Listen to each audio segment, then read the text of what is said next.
Buenos días a todas y a todos. Muchísimas gracias por acompañarnos, por estar hoy aquí. Estamos muy contentas porque vemos muchas caras conocidas, pero estamos muy contentas también porque vemos otras caras que conocemos menos. Así que, muchísimas gracias por estar aquí y por acompañarnos. Y, por supuesto, no podemos empezar esta jornada sin darle nuestro más sincero agradecimiento a la Fundación Canal por acogernos hoy aquí, en este maravilloso lugar, en este maravilloso auditorio.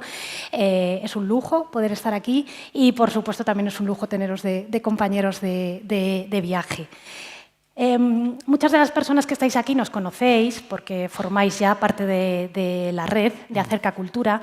Otras nos conocéis porque habéis sido muy generosas y nos habéis regalado vuestro tiempo y nos habéis dejado que os contáramos lo que hacemos. Pero me vais a permitir que nos presentemos de nuevo. No me funciona el mando, perdón. Que nos presentemos de nuevo, sobre todo para aquellas personas que nos conocéis a lo mejor un poquito menos. Acerca Cultura somos una red de entidades y de programadores culturales públicos y privados que trabajamos para garantizar el derecho de acceso a la cultura a las personas en situación de vulnerabilidad. Y lo hacemos de la mano de las entidades de los centros y de los servicios sociales. Esta red nació en el año 2006 en el Auditori de Barcelona y nació bajo la premisa de que el acceso a la cultura es un derecho que dignifica a las personas y que normaliza su plena inclusión en la sociedad. Y que para garantizar este derecho había que trabajar para eliminar barreras económicas, físicas, comunicacionales, cognitivas, que limitaban e impedían que las personas en situación de vulnerabilidad, del ámbito de la discapacidad o en riesgo de exclusión social, pudieran acceder y participar de manera normalizada en la oferta cultural habitual de las entidades culturales. Después de 16 años de trayectoria del programa en Cataluña y de casi 3 años en las Islas Baleares, en 2022 tuvimos la suerte y el lujo de empezar a formar parte de la familia Apropa Cultura y de poder implementar el programa en la Comunidad de Madrid.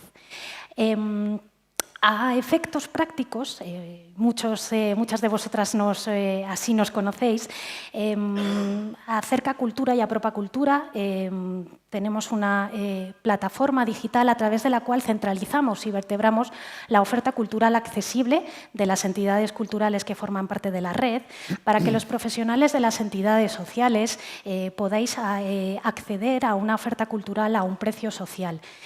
Ponemos el foco siempre en que los usuarios, las personas con las que trabajáis, las entidades sociales, tengan total libertad de elegir dónde y cuándo quieren ir entre toda la oferta cultural, pero siempre desde la igualdad de condiciones y la igualdad de oportunidades para poder acceder a esta oferta cultural. Pero si queremos seguir avanzando y garantizar que las personas en situación de vulnerabilidad puedan ejercer su derecho de acceso a la cultura, necesitamos también espacios de aprendizaje, de diálogo, de escucha activa, para seguir generando alianzas y establecer compromisos conjuntos entre el sector social y el sector cultural.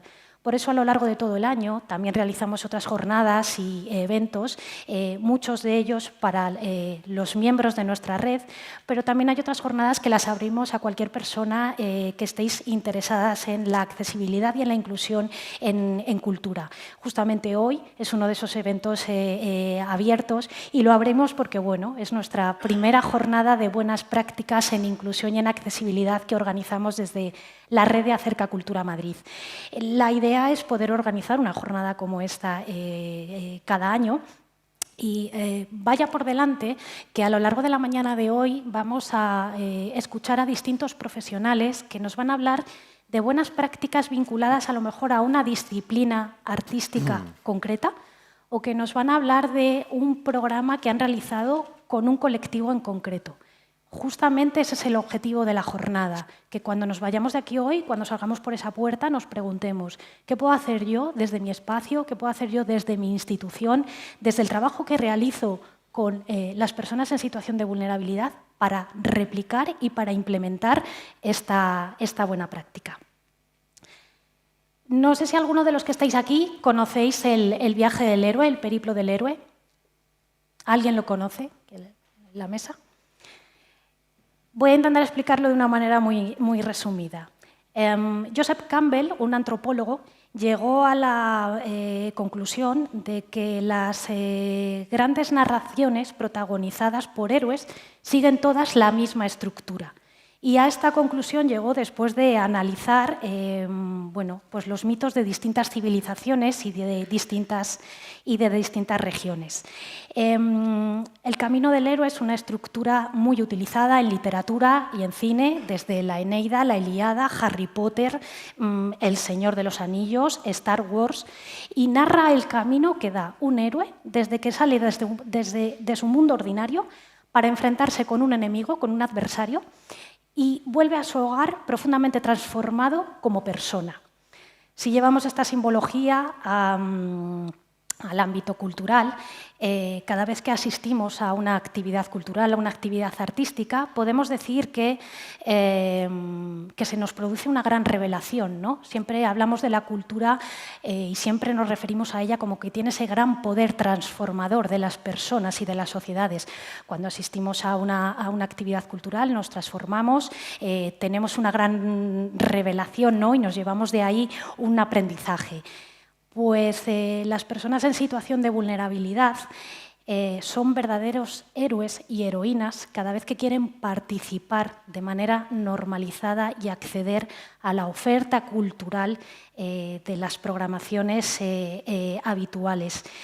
Porque me temo que a lo largo de la historia no se lo hemos puesto excesivamente fácil. Y no es solo una cuestión de barrera económica, es una cuestión de las barreras que hemos ido poniendo en el tiempo, a veces sin darnos cuenta, y que han determinado y posicionado cómo ellos sienten y entienden que los espacios y las programaciones les pertenecen, que esa información les llega, que se han diseñado las programaciones y los contenidos pensando también en ellos, que son para ellos, que van a encontrar las medidas de apoyo que necesitan para acceder y para disfrutar de los contenidos y que también, claro, por supuesto, que cuentan con los apoyos para poder crear y expresar de manera artística todo su talento, pero desde estructuras profesionalizadas. En todo este camino nosotros podemos ser sus aliados o podemos ser sus adversarios. Entiendo que si estamos aquí es porque queremos ser sus aliados. Si hay alguien que no quiere ser aliado, os pido que no lo digáis porque me rompéis el discurso. Y justamente la ventaja que tenemos de si trabajamos en red es que nosotros podemos ser los aliados de las personas, pero que nosotros también podemos buscar aliados que nos ayuden en este camino, ¿no? Para facilitar el acceso a la cultura y garantizar los derechos de estas personas. Así que, bueno, en el día de hoy pues vamos a tirar de la mano de mentores que nos van a ayudar un poco a ir desvelando caminos un poco más de luz para todas estas personas. Y sin más dilación, abrimos la jornada con la primera mesa redonda, que la vamos a dedicar a la accesibilidad cognitiva, porque creemos que es el primer paso y el desencadenante por el cual todas las personas tomamos la decisión de ir o no ir a disfrutar de una actividad cultural, ¿no? Primero me llega la información, entiendo qué es lo que me voy a encontrar, entiendo que está hecho para mí, que voy a entender el contenido y que lo voy a disfrutar. Accedo a ese espacio, disfruto de ese contenido y, si me gusta mucho, por supuesto, volveré. Así que, bueno, doy la bienvenida a todos estos mentores que tenemos hoy aquí, que es un lujo.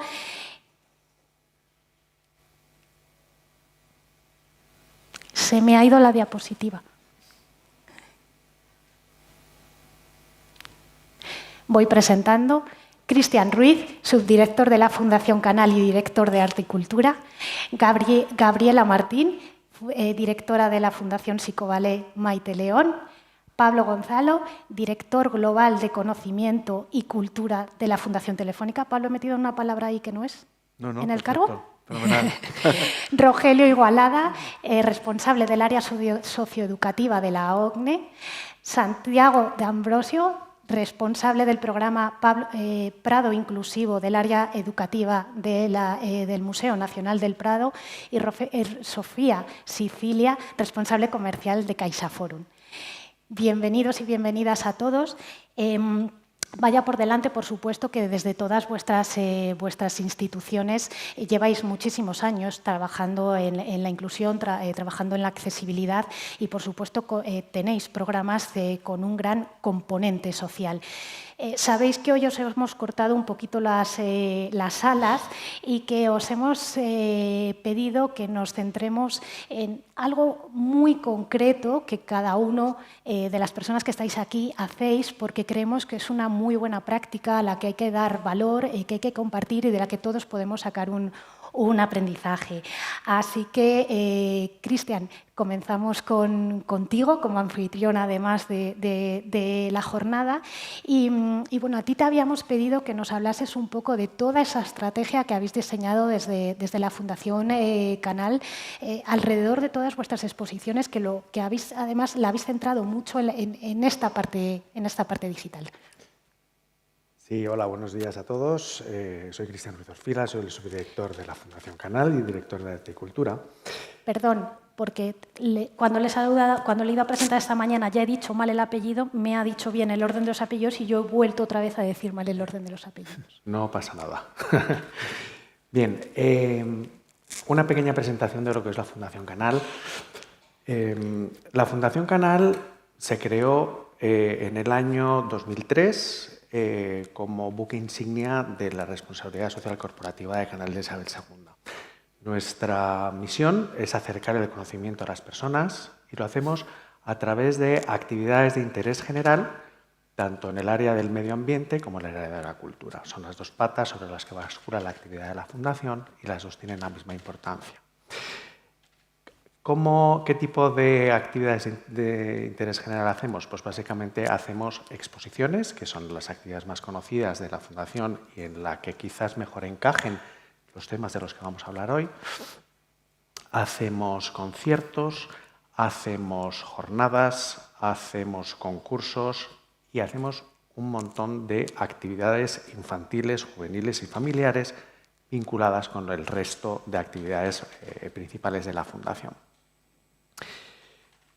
¿Por qué comenzamos con la digitalización de la Fundación y por qué hay una estrategia de contenidos digitales muy potente en la Fundación?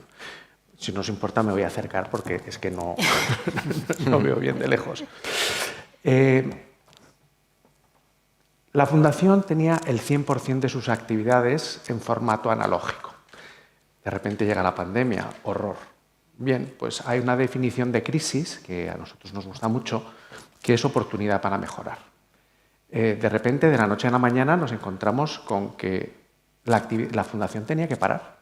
Eso no podía ocurrir. No podía ocurrir porque, entre otras cosas, el sector de las fundaciones estaba sufriendo una crisis importante. Se estaban cerrando un montón de fundaciones.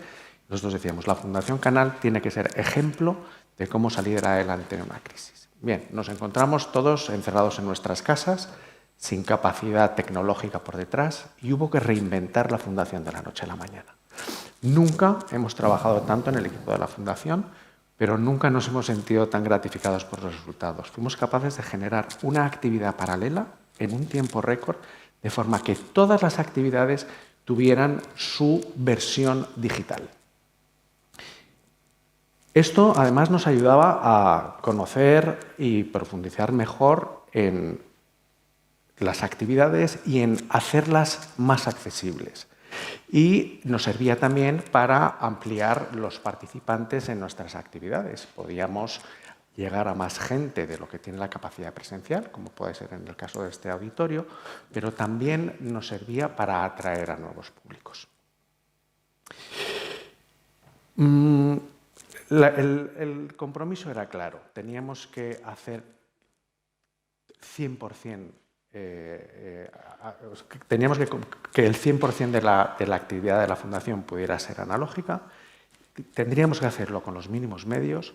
tendríamos que atender a esa alta demanda de público que estaba encerrado en casa y que estaba pidiendo contenidos de calidad, y se nos presentaba después un reto que era, una vez que acabara el encierro y que la gente pudiera volver a las actividades presenciales, ver cómo podíamos solucionar esa ponderación.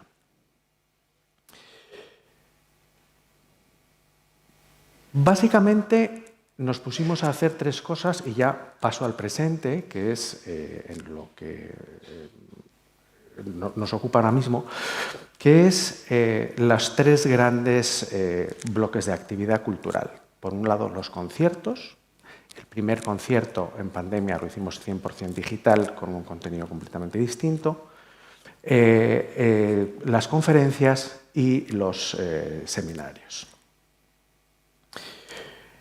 La actividad de la Fundación se caracteriza por presentar los contenidos de mayor nivel, pero presentados de una forma mucho más accesible y mucho más sencilla de lo habitual. ¿Qué queremos decir con esto? Nosotros podemos tener los contenidos más elevados que satisfacen al público experto en el ámbito cultural, pero la forma en la que los presentamos, la forma en la que se desmenuzan, permite elaborar distintos niveles de profundización de los contenidos, de forma que el público general, que al final es a quien nos dirigimos, pueda mirar hacia arriba sin asustarse. Lo que hacemos es generar distintos niveles de contenido a través de contenidos digitales o a través de la narrativa de las propias actividades. Eso lo hacemos a través de lo que llamamos las videoactividades, que son subproductos que salen de una actividad concreta, que pueden ser vídeos cortos para redes sociales, pueden ser contenidos para los centros educativos o pueden ser simplemente la ampliación de contenidos en sala. Como digo, no es tanto lo que hacemos, que lo que hacemos en realidad lo hace todo el mundo, sino cómo lo hacemos. Cristina, tú lo decías antes, si tú no te diriges con los contenidos a determinados grupos con distinta capacidad de profundización dentro de las actividades, pues es complicado. Nuestras visitas, nuestras videoactividades, en el fondo son vídeos que lanzamos en el entorno digital que son actividades en sí mismas, pero que proceden de una actividad más grande. Como hemos dicho, puede ser una exposición, que puede ser un concierto o que puede ser una conferencia. Dentro de las exposiciones destacan tres productos que nos funcionan enormemente y que nos sirven para llegar a muchísima más gente, precisamente para poder ofrecer esas distintas capas de conocimiento de productos que pueden ser bastante complejos. Las primeras son las visitas guiadas de los comisarios.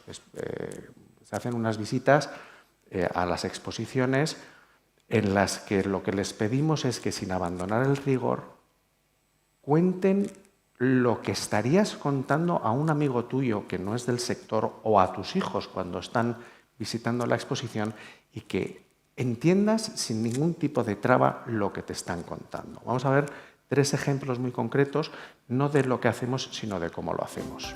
Se cuenta que fue precisamente Miller quien lo descubrió al encender la luz en medio de una sesión de revelado. Ahora, mira estas dos imágenes. ¿Qué te parecen? ¿Crees que son obra de la misma persona? ¿Has observado que la señora y la niña de la segunda fotografía también son las protagonistas de la otra imagen? La primera de ellas la hizo una fotoperiodista alemana conocida como Gerda Taro. La otra es de su compañero, un fotógrafo de origen húngaro conocido como Robert Capa. Por algún motivo esto se ha desordenado, perdón. Lo que estábamos viendo eran los videotalleres. Los videotalleres lo que hacemos es, para familias que no pueden acercarse a la exposición a hacer las visitas taller para familias, les presentamos un videotaller en las que se explican determinados conceptos muy sencillos y luego al final se les proponen unas actividades, ¿no? Esto lo que he querido mostrar es cómo la comparación de estilos, la comparación de composición, el centro, etcétera, se puede explicar de una manera tan sumamente sencilla como la que acabamos de ver.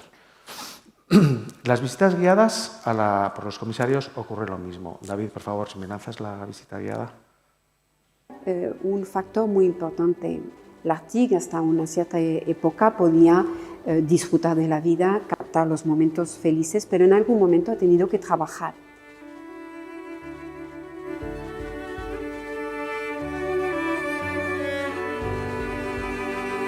No podemos identificar todos los trabajos que tenemos aquí. Por ejemplo, esta imagen, que es una imagen magnífica, emblemática de la exposición, donde vemos una Florette teniendo su picnic en 1965 en Megève, en los Alpes franceses.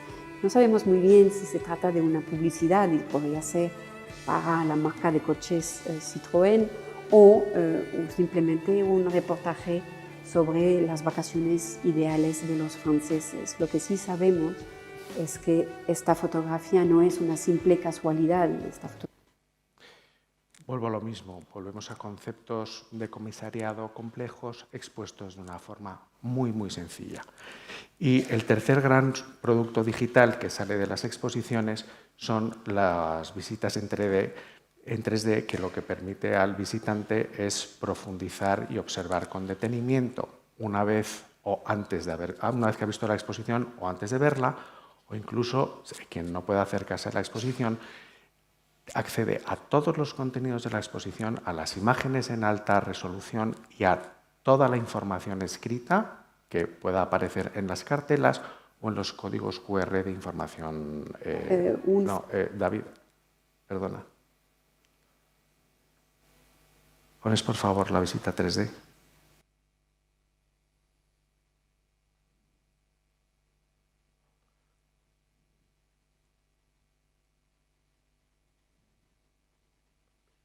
Al clicar accedemos a todo tipo de información, se puede navegar, hay un plano que te permite saltar de una sección a otra, todo con un manejo completamente intuitivo y con el acceso pleno a toda la información.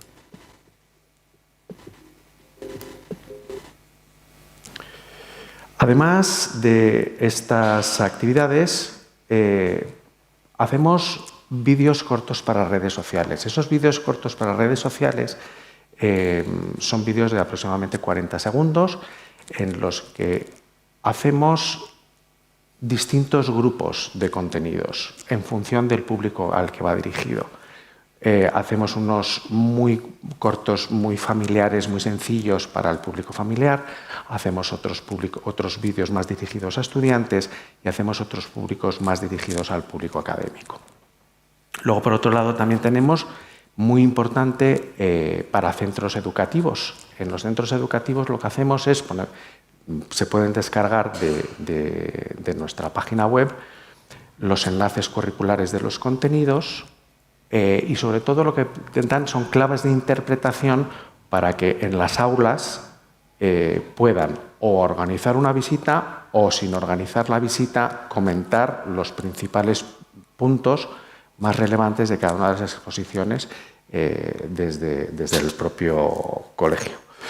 Y luego hay un último elemento digital que es de grandísima utilidad y que sobre todo esto sí que sirve para establecer los distintos niveles de profundización, que son los códigos QR dentro de la propia estos que están aquí, dentro de la propia sala. Como digo, nuestro propósito es diferenciarnos no tanto en lo que hacemos, que sí que nos gusta ofrecer contenidos singulares, pero sobre todo en cómo lo hacemos. Y esa capacidad de llegar a cada uno de los distintos colectivos y a todo el mundo en función de sus capacidades es algo que nos lleva muchísimo esfuerzo, que nos lleva muchísimo trabajo, pero que da unos frutos muy rentables y que nosotros estamos muy contentos con la posibilidad de hacerlo. Y bueno, pues básicamente esto es. Muchas gracias. Muchísimas gracias, Cristian. Para Gabriela. Gabriela, pues seguimos contigo y bueno, a Gabriela le hemos pedido que nos comparta su experiencia en el desarrollo de contenidos que hacen alrededor de sus espectáculos de danza, que ya de por sí la danza, bueno, es una disciplina a veces muy abstracta y simbólica, ¿no? Sí, yo me voy a levantar también porque por favor. Vale, pues nada, yo soy Gabriela Martín, directora de la Fundación Psicoballet Maite León, que es una entidad que se dedica desde 1980 a formar artistas con y sin discapacidad en las artes escénicas. Entonces, hoy la presentación que he hecho la he hecho en lectura fácil, por si venía público con discapacidad intelectual, y se titula Entender la cultura para disfrutarla. ¿Qué espero? Sí. Os voy a contar un poco cómo trabajamos la accesibilidad en la Fundación. Es un proceso en el que estamos aprendiendo, que todavía no estamos plenamente felices con ello. Dentro de la escuela vienen alumnos desde los 3 años de edad, con lo cual tienen que entender y formar parte de su proceso de formación, tienen que entender absolutamente todo lo que hacen y son parte decisiva de su proceso de aprendizaje. Entonces, todos y todas conocen el trabajo que se va a hacer con ellos y deciden si quieren y dónde quieren y no quieren estar. Tenemos también profesores y profesoras con discapacidad dentro de la Fundación, con todo tipo de discapacidad, incluida la discapacidad intelectual, con lo cual en alguna ocasión nos han dicho es que yo sé lo que me ha costado aprender esto y yo sé cómo transmitirlo, incluso mejor que a lo mejor otros profesionales, ¿no? Y todo el material está escrito en lectura fácil para que puedan firmar toda la documentación. Me voy a centrar en accesibilidad cognitiva, ¿vale?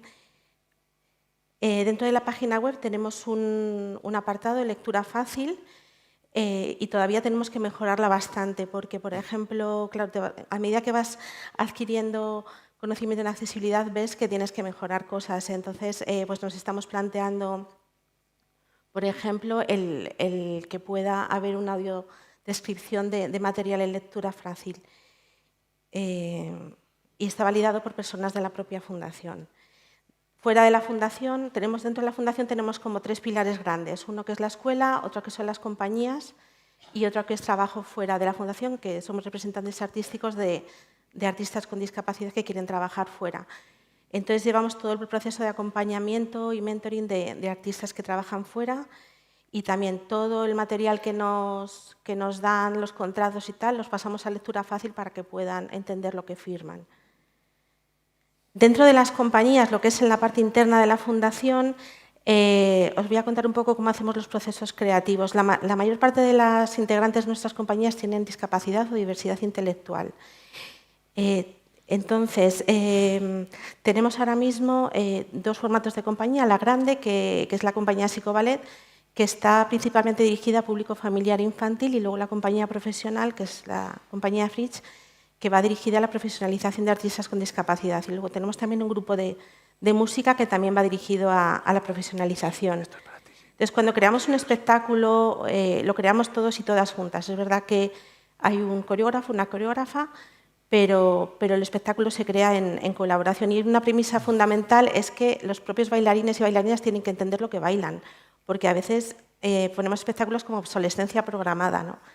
Entonces, claro, esa palabra, entonces tienen que saber qué significa cada espectáculo, por qué se hace. Entonces, normalmente lo que hacemos es generamos ambientes a través de músicas, paisajes, les enseñamos un montón de documentales, vamos a visitar exposiciones, les damos mucho material creativo para que de ahí surja el proceso. Y es un momento que además que disfrutamos muchísimo porque es donde realmente sacamos todo el partido y somos como esponjas que vamos absorbiendo lo que nos dan los bailarines y bailarinas. Entonces, a partir de ahí va surgiendo el espectáculo. A veces iniciamos en 2012 con la compañía profesional procesos de creación con los propios bailarines y bailarines y a partir de ahí también son ellos y ellas los que crean sus propias piezas coreográficas. Entonces, ahí también les damos plena libertad.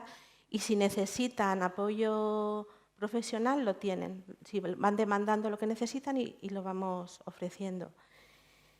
Y luego, bueno, dentro del grupo de música, igual, cada persona trae su propuesta y a partir de las propuestas de todos y todas se van creando las distintas canciones. Para el público con discapacidad intelectual, deciros que también hacemos los espectáculos accesibles desde el principio. O sea, es muy importante. Nos dimos cuenta que la accesibilidad sea una pata más de del proceso, desde el inicio del proceso de creación hasta el final. Entonces, desde que empezamos a generar un espectáculo, tenemos la accesibilidad en mente.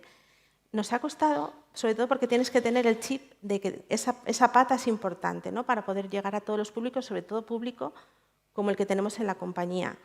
Entonces, en ocasiones tenemos la suerte de contar con entidades como Aptent o espacios que son accesibles, con lo cual nos relajamos mucho, pero hay otras ocasiones que nos lo tenemos que buscar la vida, ¿no?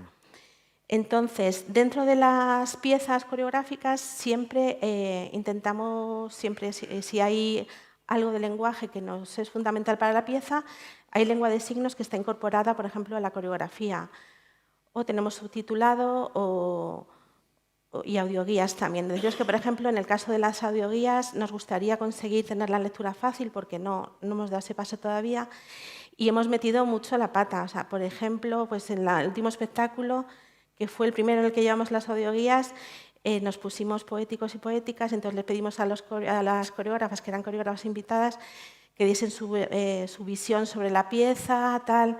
Vino una amiga ciega, que es actriz, a ver el espectáculo y nos dijo que las rayadas de los coreógrafos que para nosotros, que ella quería saber lo que estaba pasando. Entonces, bueno, pues a raíz de ir metiendo la pata y escuchando a la gente que viene a disfrutar del espectáculo, pues vas aprendiendo. Por ejemplo, otra metedura de pata es que en el caso de lengua de signos, la persona que estaba interpretando no llevaba una chaqueta negra, entonces las personas sordas no podían ver bien los brazos, ¿no? Entonces, pues te lo van diciendo y vas aprendiendo. Por eso os digo que es proceso. Llevamos desde 2012 implantando medidas de accesibilidad y todavía vamos aprendiendo, ¿no? Entonces, bueno, pues así vamos. Entonces, luego hay como unas normas que tenemos siempre cuando viene algún coreógrafo o coreógrafa, incluso la compañía, es que nunca utilizamos luz estroboscópica, ni cambios de luz bruscos, ni música estridente, ni que sea con cambios muy bruscos, porque también afecta a los propios bailarines y bailarinas de la compañía, con lo cual ya esas medidas las tenemos como asumidas, ¿no? Y luego intentamos siempre que la persona con discapacidad tenga algún tipo de descuento. Cuando vamos a un teatro no depende de nosotros ni nosotras, pero intentamos que tenga o bien gratuidad de entrada o porque ya tiene un coste añadido de la persona de acompañamiento. Entonces, el intentar que tenga un descuento y que sea gratuita la entrada del acompañante. No siempre lo conseguimos, lo intentamos. Luego enviamos muchísimos mails a entidades para que vengan a vernos, porque nos hemos encontrado que se ofrece el espectáculo y no viene público con diversidad, ¿no? Entonces siempre hacemos una campaña muy fuerte de difusión para que vengan.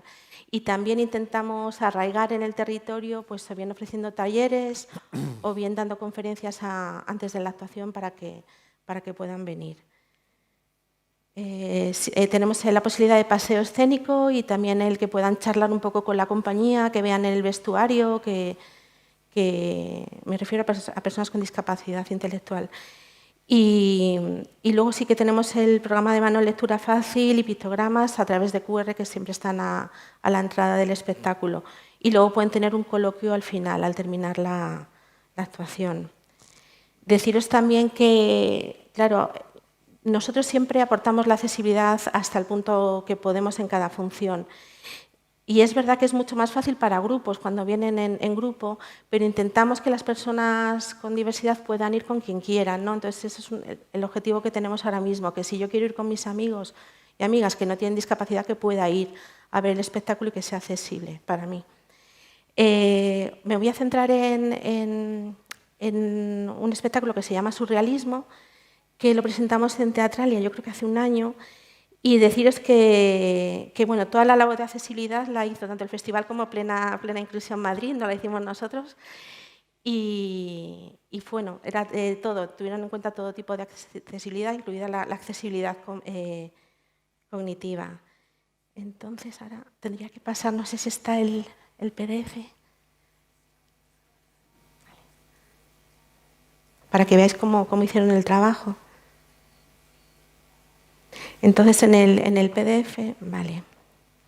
Mirad, aquí explicaban brevemente lo que iba a ir a ver el público, cómo éramos la compañía. lo que era Teatralia, luego las recomendaciones para qué se iban a encontrar o qué les podía sorprender a la hora de ir a ver la actuación, y luego una serie de normas. Deciros que esto, aunque parezca obvio, es bastante importante, porque yo me he encontrado a veces con público que no está acostumbrado a acceder a danza. Entonces, es importante que tengan claro qué van a ver y qué se supone que hay que hacer en un teatro. En este momento estábamos en pandemia, o sea que nos hace un año de dos. Vale. Y esto es, bueno, fue la obra escrita en pictogramas. Lo hicieron personas con discapacidad intelectual de Plena Inclusión Madrid. Luego lo validamos en la fundación y quedó precioso, la verdad. De esto hemos aprendido nosotras. Vale, la ficha artística y ya está. Y os voy a poner nada para terminar, no sé si hay tiempo o no. Pues lo dejamos aquí. Vale, pues ya está. Muchas gracias. Gracias.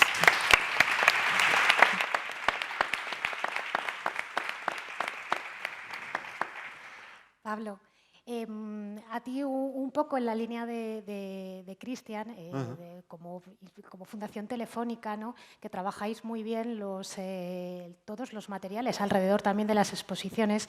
Bueno, te hemos pedido que, centrándonos o partiendo de la exposición de Fake News, que está todavía ahora vigente, que nos hablaras un poco todos esos materiales que trabajáis, porque los trabajáis para antes de la exposición, durante la exposición y después de la exposición. Sí, así es. Bueno, pues muchas gracias. Efectivamente, bueno, nosotros tenemos varias líneas de trabajo en cuanto a accesibilidad, ¿no? Y intentar ser más inclusivos, y una de ellas son los recursos, ¿no? Que preparamos para cada una de las exposiciones. Yo os voy a hablar un poco brevemente de los recursos, pero aprovechando que estamos hablando sobre inclusión, sobre tecnología, también daros un par de pinceladas de algunas otras prácticas, ¿no? O buenas prácticas que estamos poniendo en marcha para intentar pues acercarnos cada vez más a un escenario pues de máxima inclusión, ¿no? Para empezar, yo diría que en este campo nunca es suficiente, ¿no? Nosotros nunca nos sentimos satisfechos del todo porque tenemos la sensación siempre de que se puede hacer un poco más, ¿no? Pero bueno, nosotros en el espacio de Fundación Telefónica, que como sabéis está en el edificio histórico de Telefónica en Gran Vía, básicamente es un centro de conocimiento y cultura digital. Lo que intentamos y nuestra programación está enfocada en tratar de acercar a todo el mundo todas las implicaciones que tiene esta revolución digital que estamos viviendo en todos los ámbitos de nuestra vida. Ese es el foco de la programación. Y lo hacemos con exposiciones, con conferencias, con talleres educativos, etcétera, etcétera, ¿no? Y en el caso concreto de las exposiciones, el tema de la inclusión, como decía Cristina, lo trabajamos desde los materiales, pero lo trabajamos también desde el uso de la tecnología, porque a nosotros la tecnología no nos gusta solo explicarla o explicar qué impacto puede tener en nuestras vidas, sino utilizarla como un elemento que sea facilitador de la comprensión y no una barrera para la comprensión, ¿no? Porque a veces puede resultar una barrera o algo a lo que dé miedo acercarse. También intentamos incorporar esa accesibilidad desde nuevas metodologías de mediación, que también os daré un pequeño ejemplo y programas concretos, ¿no? Bueno, en el caso de Fake News, que podéis ver aquí, no sé hacia dónde tengo que apuntar. En el botón del medio, Pablo. ¿Ah? ¿Botón del medio? Grande, ¿no? Sí. Me parece que... Ahora. Vale, ahí tenéis un pequeño vídeo de la exposición que lo que pretende trasladar es... bueno, que todo el mundo conozca este fenómeno de las fake news, que entienda realmente cómo es, que se acerque a comprender por qué existen las fake news y sobre todo y también qué podemos hacer como ciudadanos, y yo creo que esto es la parte más importante, para reconocerlas, para entenderlas y para intentar evitarlas, ¿no?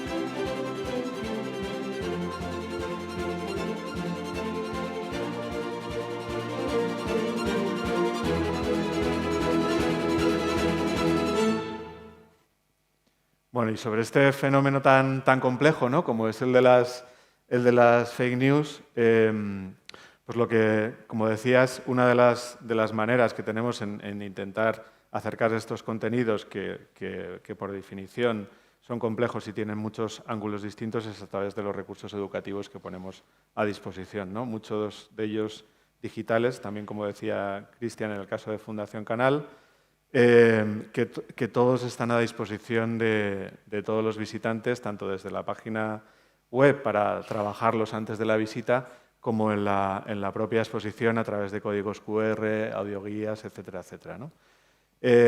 Una de las cosas que hicimos en términos de recursos fue, bueno, desde el inicio hacíamos una guía práctica para los docentes, para que los docentes antes de venir a la exposición tuvieran las claves, ¿no?, para sus alumnos, y nos dimos cuenta que esa guía para docentes realmente la utilizaba todo el mundo, no solo los docentes, ¿no? Que fue uno de los aprendizajes interesantes que tuvimos. Y lo que hicimos fue esa guía que estaba orientada a docentes, ampliarla al público general, de forma que cualquier persona que quisiera venir a ver la exposición tuviera esa información previamente.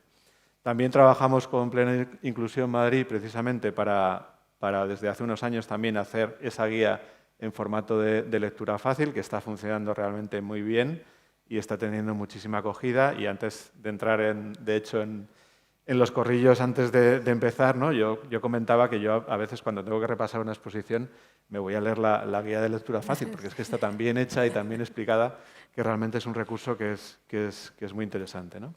Y luego, además de todas las audioguías y toda la información que hay en la propia exposición, cuando los visitantes pues están físicamente en nuestro centro, ¿no?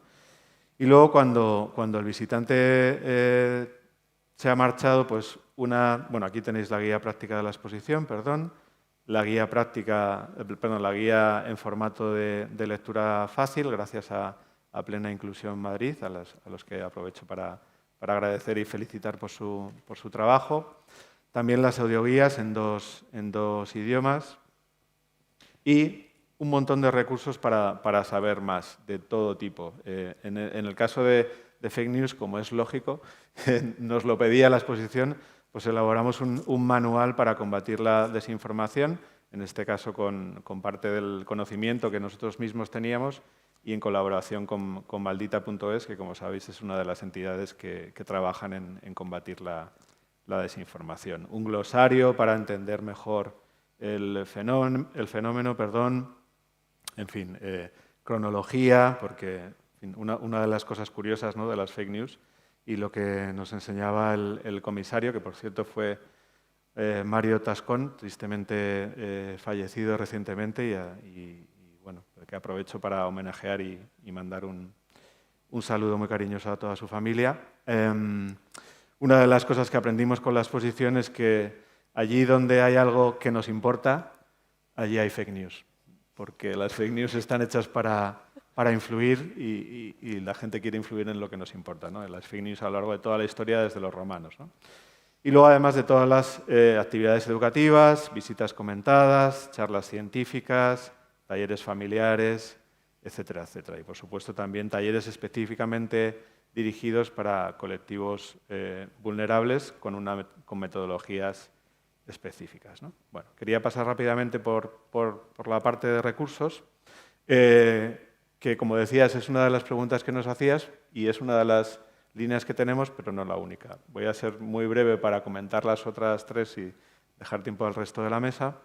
Pero sí que me interesaba dar tres pinceladas, ¿no?, de cómo usamos la tecnología para que sea una ayuda y no una barrera, ¿no? Y con un ejemplo de una exposición que diseñamos en 2019, que se llamó Intangibles, y en la que nos hicimos la pregunta de si se podía hacer una exposición de obras de arte sin las obras de arte, a través de la tecnología. Escogimos 9 obras de la colección telefónica, Tapies, Chillida, Picasso, Y estuvimos trabajando 6 meses con un grupo de expertos multidisciplinares, sociólogos, expertos en arte, pero también expertos en inclusión, mediadores culturales, para pensar con el público en el inicio del proceso y con varios perfiles distintos de públicos, ¿no? Público general, pues público con necesidades especiales, cognitivas de todo tipo, cómo podíamos utilizar la tecnología en cada una de estas obras para hacerlas más accesibles, para hacerlas más ricas.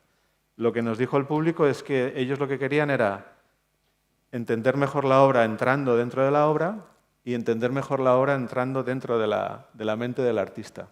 Y entonces hicimos esas dos cosas, ¿no? Y entonces, por ejemplo, con una obra que tenemos de Picasso, lo que hicimos fue una experiencia auditiva, sonora, en la que la obra no estaba, pero el público se ponía unos auriculares y escuchaba a Picasso mientras la dibujaba, ¿no? Y luego, perdón, mientras la pintaba, y luego después tenía la oportunidad de pintarlo ellos mismos en un lienzo digital, ¿no? Una manera absolutamente distinta de disfrutar de una obra de Picasso sin ver la obra, pero en este caso a través de la escucha, ¿no? Simplemente, sin utilizar para nada la vista, ¿no? Bueno, un ejemplo.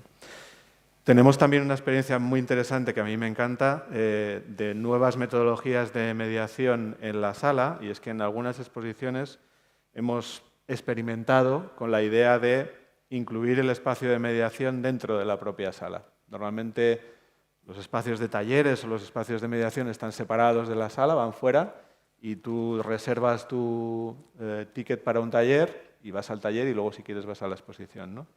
Nosotros hemos experimentado incorporando ese espacio dentro de la propia exposición, como si fuera una plaza pública,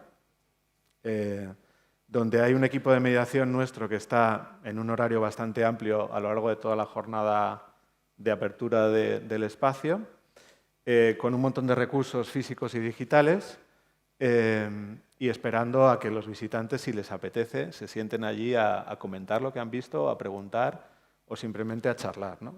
Ha sido una experiencia maravillosa porque realmente mucha gente quizás pues, no accede a los talleres o no quiere ir a un taller como muy formalizado, pero cuando están visitando la exposición encuentran ese espacio, se sienten acogidos y bueno, el equipo de mediación a veces nos decía, a veces la gente simplemente se sienta aquí como si fuera la plaza de un banco en un parque y se sienta a charlar con nosotros y a que les contemos y a contarnos a nosotros lo que les ha sugerido la exposición, ¿no? La verdad es que ha sido una experiencia fantástica. Y luego ya quiero terminar, y perdón porque me estoy extendiendo un poquito, pero ya acabo con una experiencia, un programa en el que estamos colaborando, estamos incluidos, que es el programa Empower Parents, que es un programa que se creó en 2013 de la mano de Fundación ICO y el Queen's Museum de Nueva York, luego también auspiciado por la asociación Empower aquí en España, en el que está, aparte de ICO, está Real Jardín Botánico, Museo de Ciencias Naturales, la Galería de las Colecciones Reales, el Museo Antropológico y el Arqueológico de Alicante, y que nosotros también formamos parte. Y es un programa orientado a niños con trastornos del espectro autista. Me parece muy relevante porque es un programa que trata de empoderar a las familias y que las familias entablen un diálogo con el centro cultural. Es un programa en el que seleccionamos todas las instituciones que estamos implicadas, 10-12 familias que trabajan con nosotros a lo largo de todo el año y trabajamos con, realmente las que lideran la inclusión son las familias y son las familias las que nos ayudan a nosotros a hacer el espacio más inclusivo. Dos cosas que me parecen muy relevantes son esas y dos que implica a todo el equipo del espacio, del centro, ¿no? Desde el personal de seguridad, que es quien te recibe en la puerta, en nuestro caso, por desgracia, es un poco agresivo, pero tiene que estar el personal de seguridad en la puerta, los mediadores, el personal de sala, el personal de limpieza, absolutamente todos. Entonces, se trabaja con esas familias y con todo el personal que he nombrado para ver de qué manera, a lo largo de todo el año, podemos generar, digamos, entornos más amigables y más accesibles, en este caso para este colectivo concreto. Las familias disfrutan de estas sesiones, pero también se llevan herramientas para hacer visitas autónomas en otros lugares, ¿no? Y creo que también es una mirada un poco diferente a cómo se hace la inclusión que normalmente, y nosotros lo hemos hecho muchas veces así, es desde el centro hacia afuera, pues es cambiar un poco, invertir un poco la relación y que sean los colectivos los que nos enseñen a nosotros cómo hacerlo, ¿no? Básicamente. Entonces, lo que os quería contar. Muchísimas gracias, Pablo.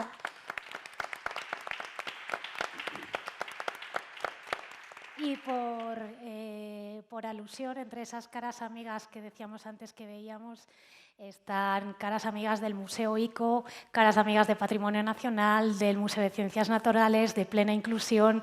Así que, bueno, me sumo a las felicitaciones y enhorabuena por todo el trabajo que estáis haciendo en inclusión y en accesibilidad. Y muchísimas gracias por estar aquí hoy también acompañándonos. Rogelio, pasamos contigo. Nadie mejor que tú para contarnos ese maravilloso programa que tenéis desde la OCNE, en el que habéis tratado una disciplina tan complicada y a veces tan alejada del público como es la música clásica, y cómo habéis conseguido darle la vuelta a esos conciertos y acercarlos de una manera muy cercana y muy afable a todos los públicos. Bueno, primero que nada diré que yo como ciudadano, como urbanita, me siento muy orgulloso porque me doy cuenta ahora, perdona porque que haga este paréntesis, porque como urbanita, como madrileño y tal, pues he visitado CaixaForum, por supuesto, y hace años, yo creo que desde el primer momento, que impresionaba ver aquel jardín colgante, por supuesto, imaginaros el Museo del Prado, he visitado Telefónica, Fundación. He visitado también, como urbanita, insisto, la Fundación Canal con las exposiciones. Esta sala no la conocía.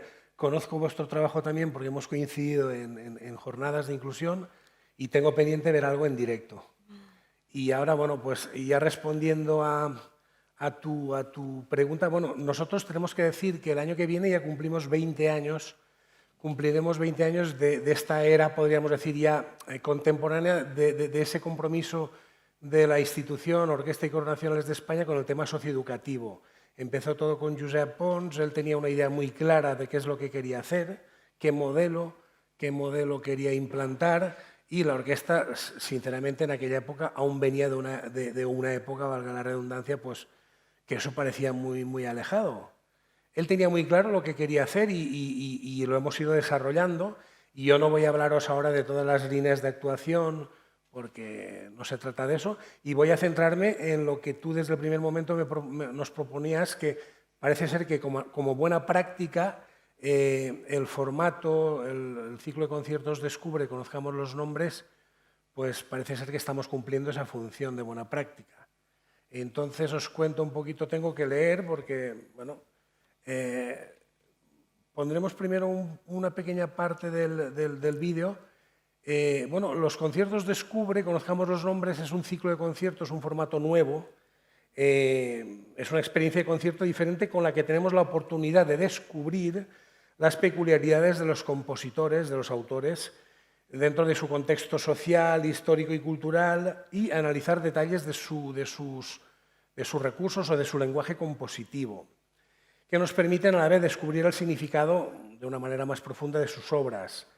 Al mismo tiempo, tenemos la ocasión de conocer los talentos emergentes de directores y solistas nacionales e internacionales. Y ahora os voy a poner una parte del vídeo de esas cápsulas que preceden a los conciertos y que están en las webs. Ahora hablaremos un poco de cómo se presenta esto en la web de la orquesta. No por quitarme presión, pero claro, cuando esta mañana de repente me he visto rodeado del Museo del Prado, bueno, ya lo sabía, ¿no? Pero hasta que no llegas aquí no te das cuenta. Digo, yo me tiro a una piscina sin agua en un momento dado, pero CaixaForum, insisto, el Prado, tal, y decía, bueno, aquí contaré yo, hablaré de mi librito y haré lo que pueda. Pero bueno, estamos orgullosos de lo que hacemos y voy a intentar... El ritmo cambiante de los compases y el cromatismo de la armonía fluyen en unos valses breves de estructuras simples que compuso como homenaje a Franz Schubert en 1909. Originalmente escrita para piano, el día del estreno provocó total indiferencia en el público, pero Ravel no se desanimó. Amante de los detalles y preciso como un relojero suizo, realizó un magnífico arreglo sinfónico. Bueno, esta es la pequeña cápsula, parte de la cápsula que precede a toda la explicación y todo el material que aparece en la web y que habla de este formato y de esta experiencia, ya posteriormente la propia experiencia del concierto. Hay una primera parte, lo primero que se presenta es una narración amena, pero que tiene el rigor del análisis histórico y musicológico de las obras, ¿no?, que tratamos. Se sintetiza a través de metáforas y de analogías para aproximar al público las características más significativas, insisto, del lenguaje musical y artístico sobre el autor que estemos trabajando. Esto corresponde a este primer Descubre que hicimos hace un mes, donde se trabajó sobre la música de Ravel y... soy un desastre, lo otro, la segunda parte, ¿cuál era? Ah, sí, por supuesto. Y El Caballero de la Rosa de Richard Strauss, una suite de la ópera. Una obra para mí, yo soy apasionado de esa obra y del argumento y del mensaje de su ópera. Bueno, pues todo esto se complementa con ejemplos musicales en esa primera parte. Todo esto se complementa con ejemplos musicales que la propia orquesta toca en directo. Esto gusta y es una manera muy buena de introducir al público ya en la obra, ¿no? Todo ello, evidentemente, pues eso, con la intención, al menos la intención de aumentar la comprensión de esas piezas musicales y contribuir a una percepción del público que llegue un poquito más allá, que sea un poquito más profunda. Luego tenemos, a continuación, se interpreta ya la obra, sin interrupciones habladas, y se proyecta una guía de audición en pantalla. Perdón, no me acuerdo nunca de darle... Aquí podéis ver, esta es la primera parte, la imagen que pertenece a la primera parte. Ahora hablaremos de Sofía Martínez Villar, que es la narradora que actualmente pues eso, trabaja y presenta y narra estos conciertos, este formato Descubre. Aquí veis que, bueno, tengo que explicar que, ahora os lo cuento, el diseño de luces y el ambiente de la sala se adecua para cada caso. Imaginaros, tenéis que pensar que la sala sinfónica del Auditorio Nacional es una sala de conciertos al uso. Tiene una acústica impresionante, de las mejores acústicas que pueda haber en el mundo, doy fe. La concha acústica de madera es como un vino viejo que va envejeciendo y va mejorando, si cabe, esa audición. Pero eso no deja de ser una sala de conciertos al uso. Entonces, imaginaros, no hay recursos auditivos, o sea, de luces, de megafonía, y cada cosita que haya que montar, pues eso es un montaje, especialmente que se hace para cada ocasión, con lo que supone de gastos de producción y planificación, etcétera. Pero bueno, merece la pena. Los narradores que han participado en estos conciertos Descubre desde que se empezó, porque hubo ya un periodo antes del COVID y luego pues retomamos esto, y no voy a entrar un poco en cómo se presentaban o no me voy a enrollar con lo que hacíamos antes de la pandemia. Ahora me estoy ciñendo a hablaros de este formato nuevo después de la pandemia. Bueno, pues los narradores que han presentado este formato, este concierto, son personalidades de reconocido prestigio dentro de la divulgación musical. Empezó Luis Ángel de Benito, Eva Sandoval e Irene de Juan, que son personas que yo creo que todos conocemos, tienen una larga formación como músicos, como musicólogos y como informadores, como comunicadores. Hoy en día, pues, decía antes Sofía Martínez Villar. A ver. Bueno, esto es lo que os comentaba de la sala.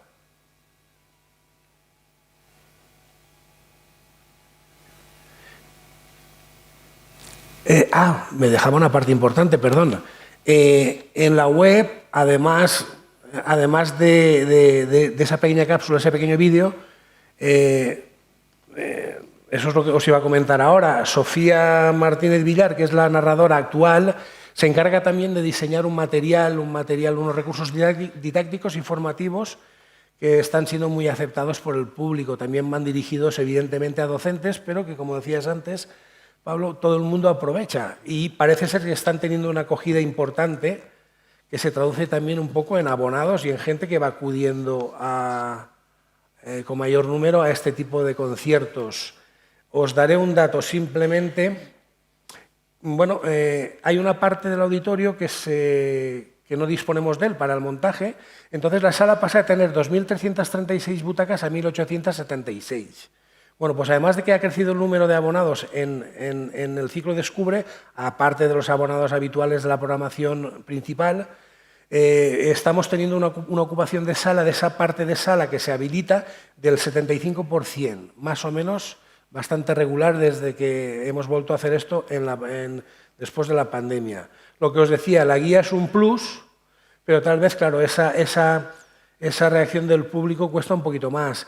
Y desde el primer momento considerábamos que, bueno, pues que esto me lo planteó Cristina, creíamos que era una buena práctica de accesibilidad cognitiva hacia la música y que íbamos en el buen camino. Y ya termino, no me quiero liar. Ya esto de mi parte, o sea, de mi cosecha, cualquier manifestación artística dentro del arte y, por supuesto, la música, tenemos un primer nivel de contacto al que estamos todos invitados, que es el emocional, convertido inmediatamente en sentimientos. A ese primer nivel de conocimiento estamos todos convocados y estáis todos invitados, evidentemente, a excepción de las personas con discapacidad auditiva. Y ese sería un primer contacto, que quiero decir que todo esto está muy bien, pero a eso estáis invitados todos. Así que os animo a que vengáis a conocer estos conciertos. Y luego, bueno, hablar de la fila cero, hablar de la fila cero o de la aplicación de Radio Clásica, de Radio Nacional, porque es un contenedor donde dirigimos también las grabaciones de parte de nuestros conciertos, no solo únicamente los conciertos Descubre. Nada, simplemente recordaros eso, que a ese primer nivel de conocimiento, de contacto, de emoción, estáis todos invitados. Gracias, Rogelio. Gracias.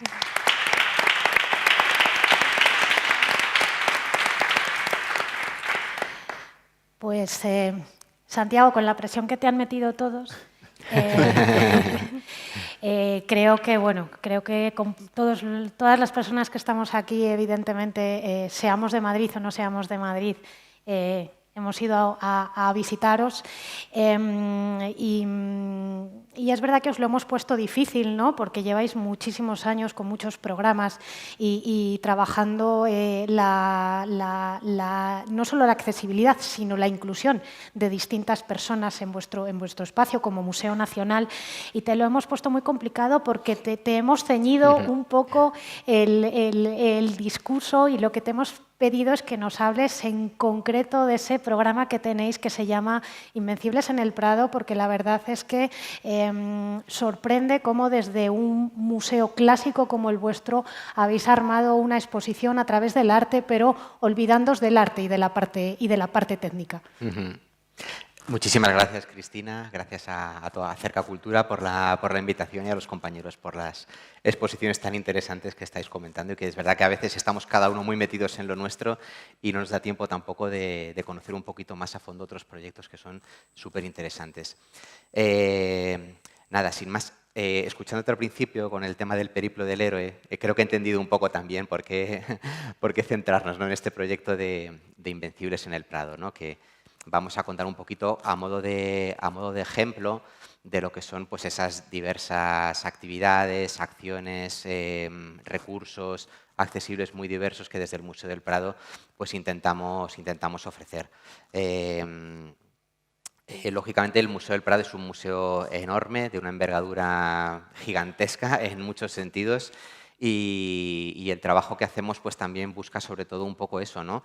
Ese lugar que puede parecer, ¿no?, ese templo del arte tan distante, ¿no?, tan alejado de algunas personas, dar a entender, ¿no?, y mostrar una cara muchísimo más amable de que no es solamente el museo de todos, tiene que ser el museo para todos, ¿no? Es un museo que estamos, yo creo, en la obligación y en el compromiso absoluto de, poco a poco, estoy completamente de acuerdo con los compañeros, de que siempre tengo la sensación de que no hemos hecho suficiente y que siempre queda un camino larguísimo por recorrer, aunque sigamos dando pequeños pasitos, ¿no? Pero en ese camino estamos también, ¿no?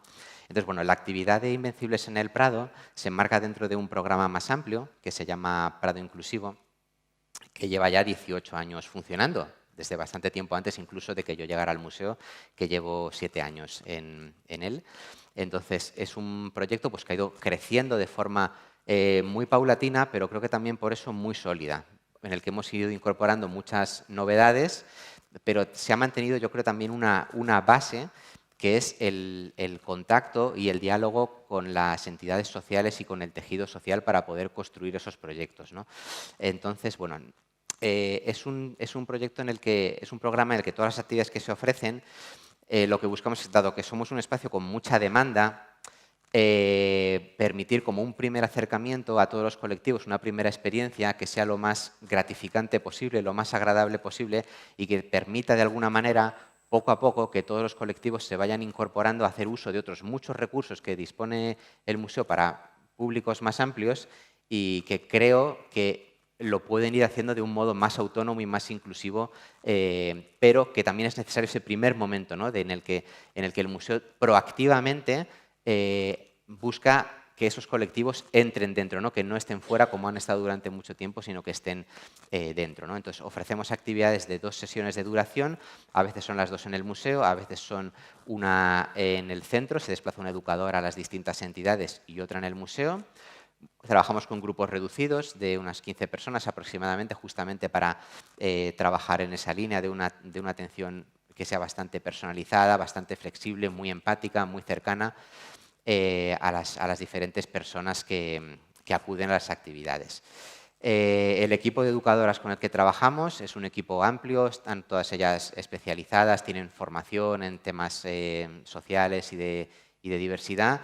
En concreto, en el caso de Invencibles en el Prado es una neuropsicóloga que es especialista en temas de daño cerebral adquirido y que, pues trabajando con ella, hablando un día, nos surgió también esta idea de poder trabajar sobre ese concepto de resiliencia que vamos a ver un poquito más adelante.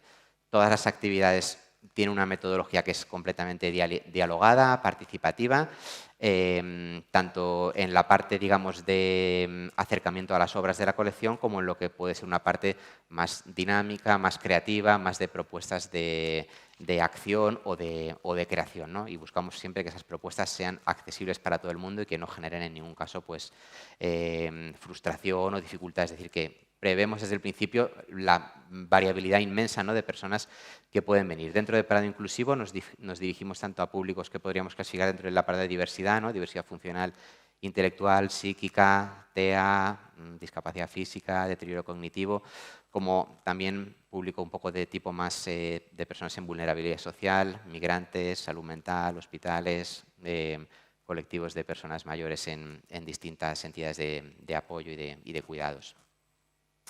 Entonces, bueno, en Invencibles en el Prado lo que abordamos es algunas obras de la colección a través de una temática que es esta idea, este concepto de la resiliencia, que en realidad es algo que es relativamente moderno, el término, ¿no? En el que nos hemos familiarizado con él, pero que en realidad es algo tan antiguo como la propia humanidad, ¿no? Que es esa capacidad, yo creo, universal que tenemos todas las personas pues de afrontar al final situaciones complejas, difíciles, problemáticas, pérdidas, el estrés, ¿no? A día de hoy, de la mejor manera, ¿no? Tenemos todos que afrontar muchas situaciones complejas y de alguna manera salir fortalecidos y fortalecidas de esas situaciones, ¿no? Entonces, rastreando la enormidad, ¿no? De personajes de la historia, del ámbito de la mitología, del ámbito de la Biblia, que también hay mucho dentro de la colección, ¿no? Pues hemos encontrado muchos ejemplos, ¿no? De personajes reales, ¿no? Ficticios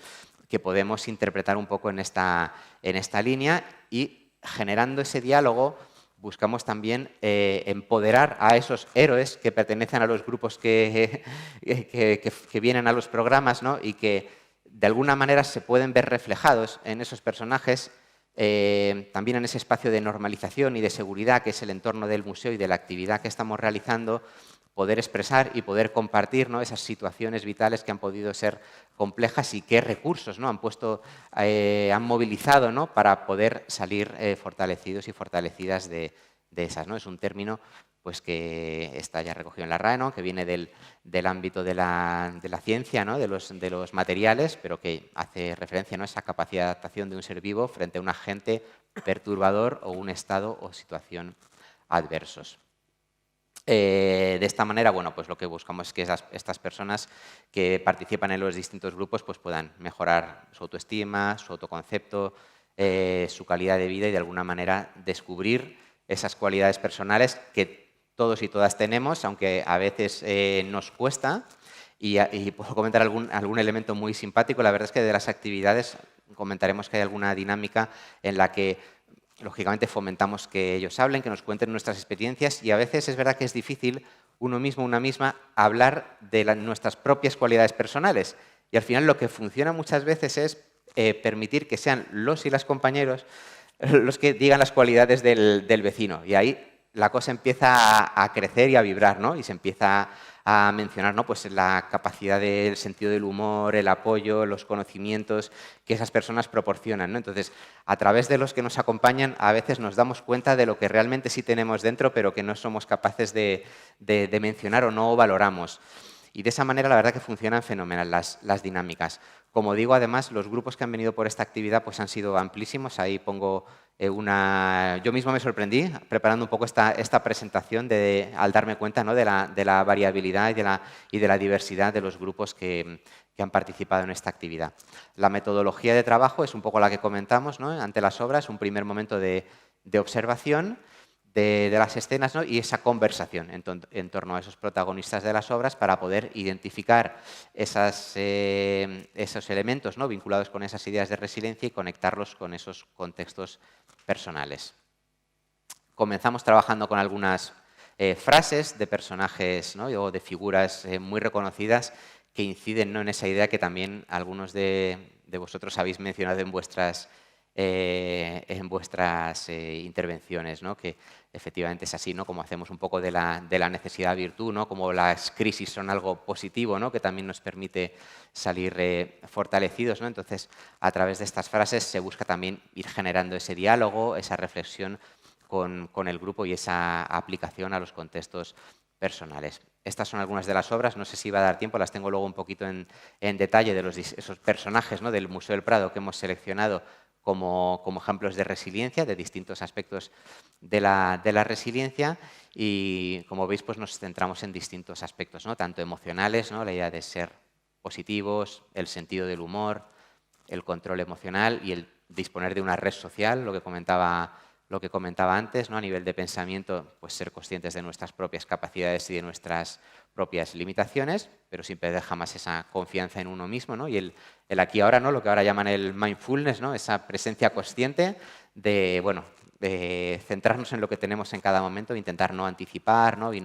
O no quedarnos anclados a otras dificultades del pasado, adaptándonos así a los cambios, con iniciativa, ser tenaces, ser creativos. Al final, cuando hablamos de estos temas con los grupos, salen un montón de cosas y nos damos cuenta de que todos hemos puesto en práctica de alguna manera esas herramientas personales.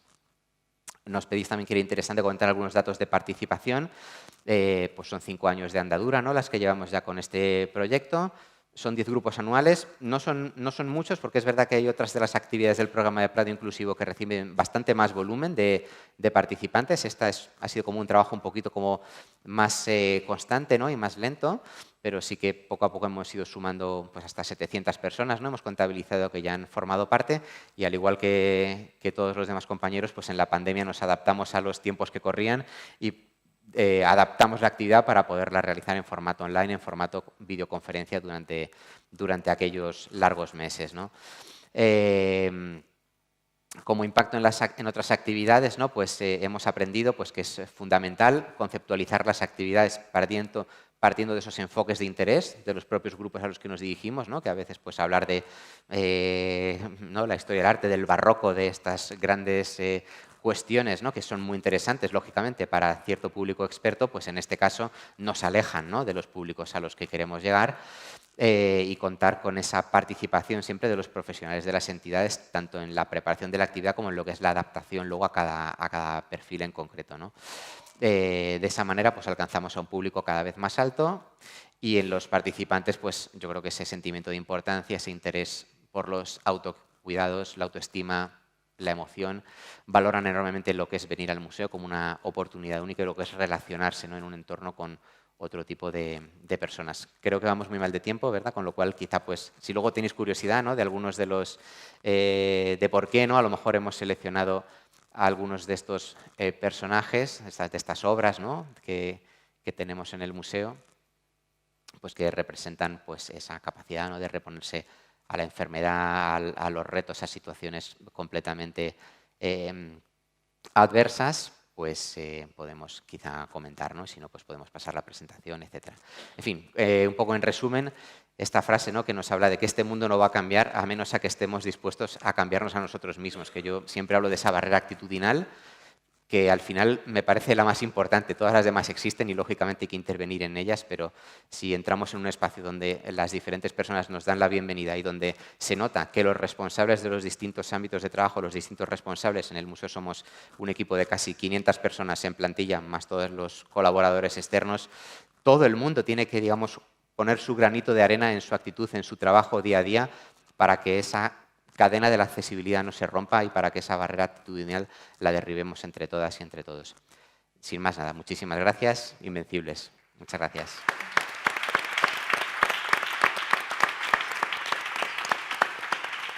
Muchísimas gracias, Santiago. A vosotras. Y, Sofía, la última, pero no sí, la menos importante, ya sabéis que esto no ha tenido ningún tipo de criterio aleatorio, sino que os hemos sentado por orden alfabético, ¿no? También para que lo sepáis el público, porque están ordenados así. Sofía, a ti te hemos pedido, dentro de toda la actividad que hacéis dentro de CaixaForum, que nos hables de un programa que ya sabes que a nosotros nos gusta, especialmente desde Acerca Cultura, que es el programa de Pequeños Cinéfilos. Uno, porque pone mucho el foco en el público infantil y en el público familiar. Y dos, por la manera con la que trabajáis con este público infantil y familiar, pero desde una manera casi como profesional, ¿no? Que no suele ser lo habitual trabajar con el público infantil desde esta manera. Muchas gracias, Cristina. Y bueno, también gracias a todos y aprendiendo muchísimo de todas las que habéis estado hablando. Pues bien, yo me voy a ceñir, como bien dices, en concreto más a este programa que se lleva a cabo en CaixaForum. CaixaForum es un modelo de centro cultural de la obra social La Caixa, que hay distintos en el territorio nacional, por lo tanto, en concreto en Madrid lleva 18 años y sigue creciendo. Ahora tendremos uno próximo en Málaga. Como modelo de centro que somos cultural, toda nuestra programación viene concebida y desarrollada desde el área de cultura, porque no seríamos capaces, al ser esta variedad de centros, de llevarlo a cabo de una forma distinta a cada uno. Entonces, estos ciclos se conciben para que estén itinerando por todos estos centros CaixaForum. Bueno, Pequeños Cinéfilos comienza en el 2015 y se concibe como una actividad familiar que complete la actividad familiar que ya tenemos en los centros. Nosotros tenemos y abordamos actividades para todos los públicos, educativo, familiar, público general, porque nuestra principal actividad es la exposición, pero en paralelo hay actividades relacionadas. Bien, como os decía, en 2015 se inicia este ciclo y no se concibe en sí como un mero cine, sino es un cine que aleje un poco de lo que es el mero cine comercial. Es un cine que se pretende que desarrollen los niños con sus familias una mirada distinta, una mirada de aprendizaje, de valores, donde se intenta transmitir todo esto para que ellos reflexionen sobre las películas que ven. Todo esto lo llevamos a cabo, lógicamente, con mediadores culturales con los que trabajamos en el centro, que desarrollan todo tipo de visitas y, además, forma parte también de la actividad, con lo cual no es un mero cine, es un cine que se concibe como una actividad, donde hay una introducción previa, siempre de la mano de un mediador, de un profesional, que dura 20 minutos al inicio del ciclo, porque cada ciclo tiene un eje. Unas veces el ciclo puede ser por un director, otras veces, como ahora, estamos trabajándolo con las exposiciones que tenemos. Esto es una novedad que nos está funcionando muy bien y ahora pues hemos tenido un claro ejemplo y tenemos ahora la exposición y tiene su ciclo de cine Pequeñas Heroínas. Como os decía, primero se forma a todo este equipo de educadores, se hace una formación online a través de Blanca Almendáriz, es una persona del Departamento Pedagógico y nuestro de Cultura que hace esta formación y cuando se inicia el ciclo, perdón, no sé si me oye bien, cuando se inicia el ciclo siempre hay una charla por parte de ella con todas las familias donde les explica y contextualiza muy bien todo el ciclo, las películas que se van a llevar a cabo y los debates que se van a abrir al finalizar la película. Después, en cada una de las películas se lleva a cabo lo mismo con una introducción menor y en el cierre se lleva a cabo el debate. Y es donde realmente descubrimos lo interesante de este formato de actividad. Cómo los niños, cada uno, desde su imaginación y su percepción, ven y valoran esta película, qué les ha aportado, qué les hace descubrir y qué les hace sentir. Y los padres participan de esto. Previamente tenemos unas fichas que están en la página web y que son muy útiles, que la utilizan las familias y también los grupos, porque lo hemos abierto a que también pueda ser participativo a grupos, tanto escolares como colectivos como los que ahora estamos abriendo hacia Acerca Cultura. Esto creo que es la mejor buena práctica que puedo comentar, porque realmente nos ha permitido ver que no hay que encasillar a los públicos, no es un público que solamente, esto no solamente es para familias, es para muchos públicos. Y esas miradas diversas en ese debate construyen una práctica maravillosa. Con lo cual, nosotros, gracias a Acerca Cultura, gracias a los colectivos vulnerables o personas con algún tipo de diversidad funcional que han asistido, como lo adaptamos con los educadores, porque lo sabemos previamente, hacemos que ellos también sean partícipes y los niños aprenden de ellos, porque son miradas y reflexiones muy, muy distintas. Yo he tenido la suerte de poder estar en uno de ellos y a mí, personalmente, lo que más me ha emocionado y me ha gustado ha sido eso, esa sinergia, esa compartir todos y que todos de ahí saquen cada uno esa reflexión, que a cada uno le construye su mirada de una forma distinta. Ahora, por ejemplo, con el ciclo de Pequeñas Heroínas, que va vinculada a la exposición Veneradas y Temidas del British, después lo que se pretende, y en esa ficha que os digo que está colgada en la web pedagógica, que después vayan a ver la exposición y descubran esa pequeña heroína que ellas pueden ser, en este caso, porque la exposición también quiere transmitir mucho la diversidad de género. Y ahora estamos trabajando también en esto con este ciclo. Bueno, sin más, para no ser más extensa, os invito a que asistáis, a que colaboréis y que disfrutéis de este programa. Gracias.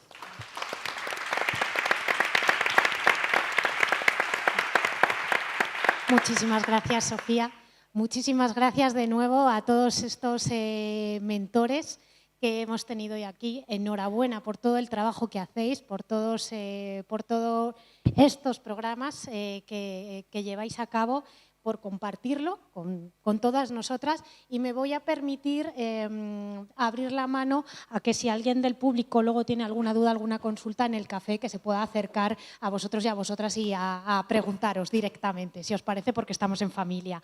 Así que bueno, en este viaje de esta jornada continuamos y le damos el paso a Javier Jiménez, que es el CEO de Apten y el presidente de la asociación Hazlo Accesible, que desarrolla el programa Teatro Accesible, que es la buena práctica que le hemos pedido hoy que nos comparta, porque bueno, después de 12 temporadas de implementación de este programa, yo creo que nos puede contar cosas muy interesantes y abrirnos mucho la mirada.